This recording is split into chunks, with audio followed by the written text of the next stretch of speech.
આ મોરિંગાના પાન લીધા મેં, જુઓ સરગવાના પાન મળી ગયા છે વળી અહીંયા મને. આ લોટ લીધો બાજરીનો, આટલો લીધો છે, આટલું ઘઉંનું. તમને કીક થઈ ગયું મારથી. આ સુગર, મીઠું, હળદર ને મરચું એડ કરી છે મેં. હવે અને આ જિંજર એડ કરીશું. તમારે જોઈતા પ્રમાણમાં તીખું જોઈએ એ પ્રમાણે લાલ મરચું એડ કરી છે, એટલે ગ્રીન ચીલી એક સ્પૂન એડ કરી હવે આપણે 2 સ્પૂન દહીં એડ કરીશું. ખાટું છે આ દહીં એટલે. હવે બધું મિક્સ કરી અને મોરિંગાના પાન મેં ધોઈ લીધા છે એ એડ કરી દઈશું.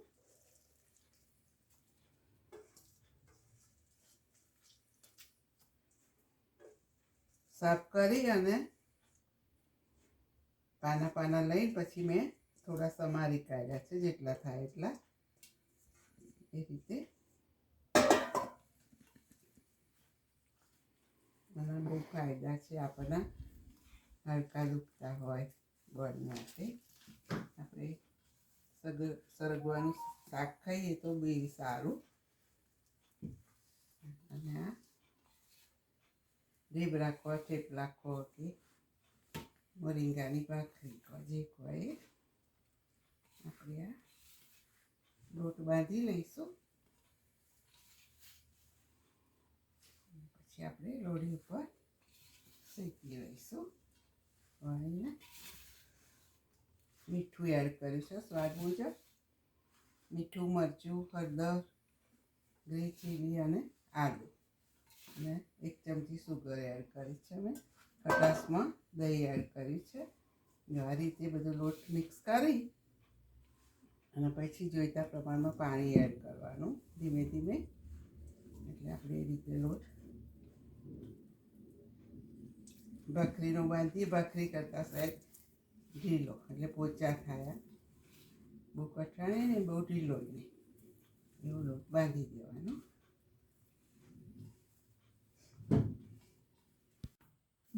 લોટ બંધાઈ ગયો છે. આપણે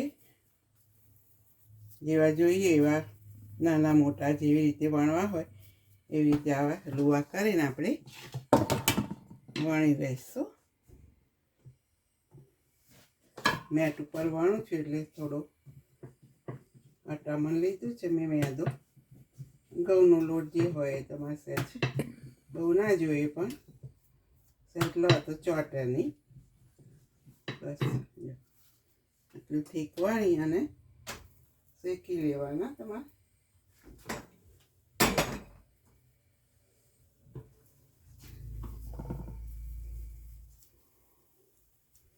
લંચમાં, સવારે, બ્રેકફાસ્ટમાં તમે ખાઓ તો આ સારું. સરગવાનું મોરિંગો કે સરગવો કે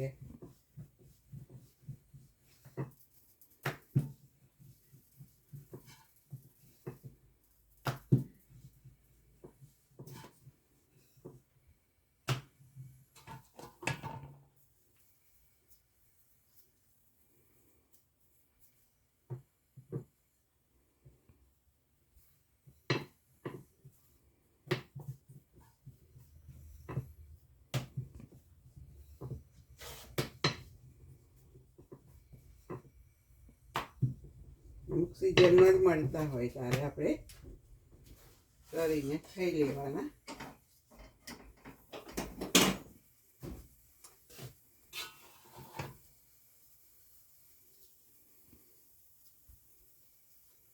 આ રીતે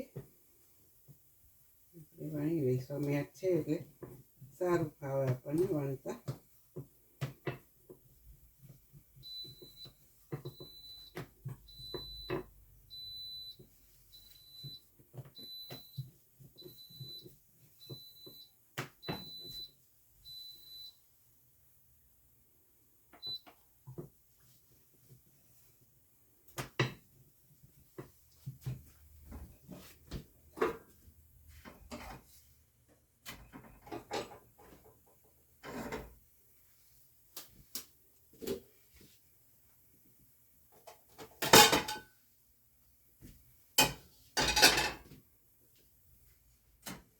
આ રીતે ચડવી અને પછી આપણે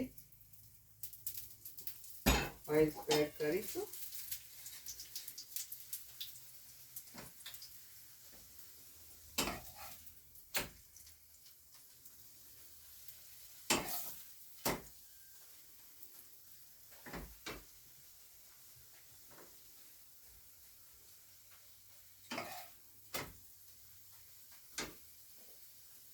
મીડિયમ તાપે આપણે મીડિયમ ગેસ રાખવાનો. આપણે એનાથી શેકી લઈશું. આપણે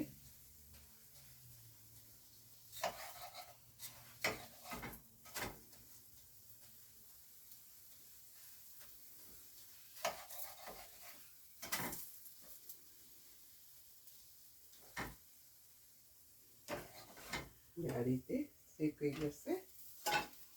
આ રીતે હવે બીજી આમ બધા વણીને આ રીતે શેકી લઈશું.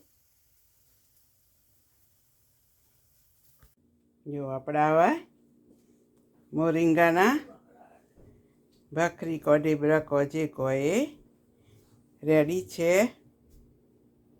આવી રીતે બધા બનાવો અને હેલ્ધી છે. આવું બધા બનાવીને અને અમારી રેસીપી ગમી તો લાઈક કરો, શેર કરો, સબસ્ક્રાઈબ કરો અને બધા બનાવો. C you next video.